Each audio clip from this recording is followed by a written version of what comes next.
Bridget Hutter, Professor here at LSE in the Department of Sociology and Chair in Risk Regulation. Many books, articles, edited books on risk and the regulation of risk. And yet when I look at your work, particularly the involvement in policy, it seems to me there's some disaster. The government called for Hutter. You know, it might be E. coli, it might be the ash cloud, and you come in, and it mightn't even be government who asks you, and you analyse it and you look at it and you say, in broad outline, this could have been better, that could have been better.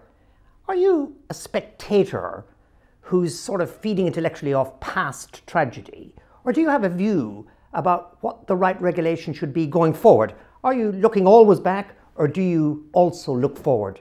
I've been pulled into those events because of past research and past experience. So I think they understand that somebody who's looked at the routine workings of regulation in practice, and a lot of my work has been ethnographic, which means I've gone out and accompanied inspectors and spent weeks, sometimes years, watching what they're doing, means that I can perhaps understand and contribute as an outsider to the understanding of the disaster better. So it's not always backwards looking.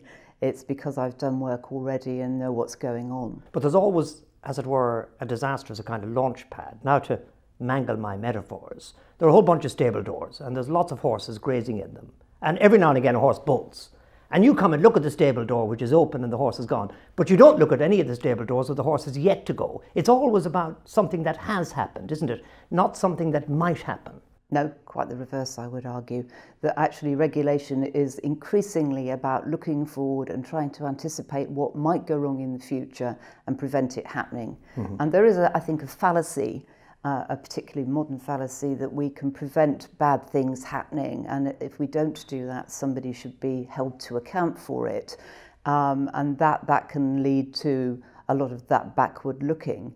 But the essential job is to look forward and try and prevent it happening. I only get called in because it's impossible to do that. Yeah, so coping better, which is one of your terms, your ambitions, is not about, to use a cliche, zero tolerance. It's not about the elimination of risk. That's right. But then, is it slightly about sort of cope better, be more resilient?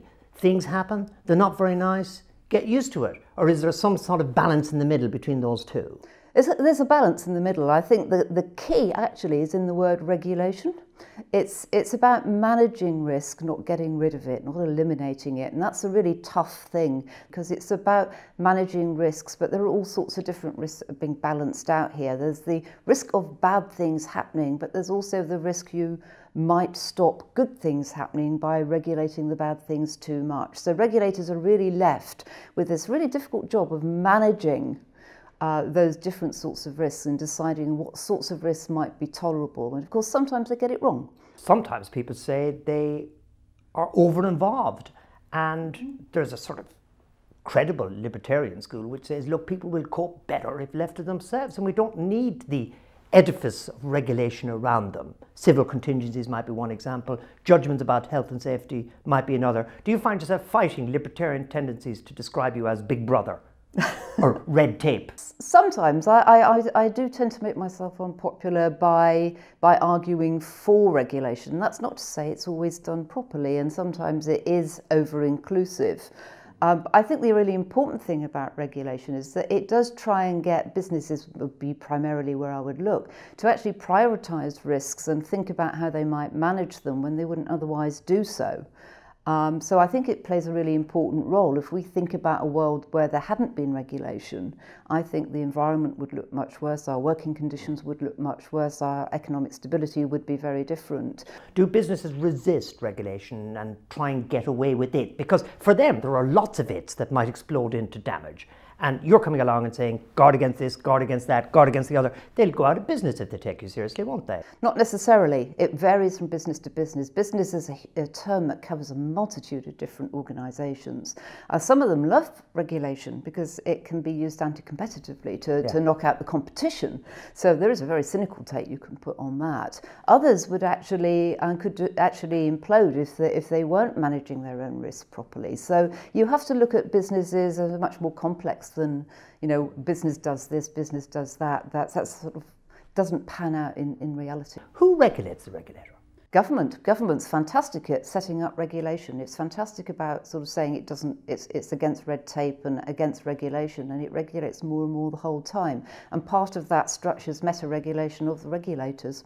One area that's not currently regulated that needs regulation, in your view, to prevent or reduce risk, and another area that's over-regulated. Just two.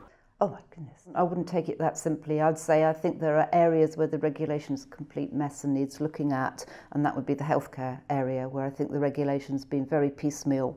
So that's bad regulation, but not no regulation. I think there's a lot of over-regulation in terms of a lot of overlapping regulation, and that's when you have the recipe for disaster, really, is that either both sets try and regulate, or people think somebody else is doing it and nothing happens. And is there stuff out there that's not being regulated that every day you think, golly, that should be regulated? That's when disasters do come in. I think that's when people look up and say, well, that should have been regulated better. Off the top of my head, I can't actually think of anything at the moment.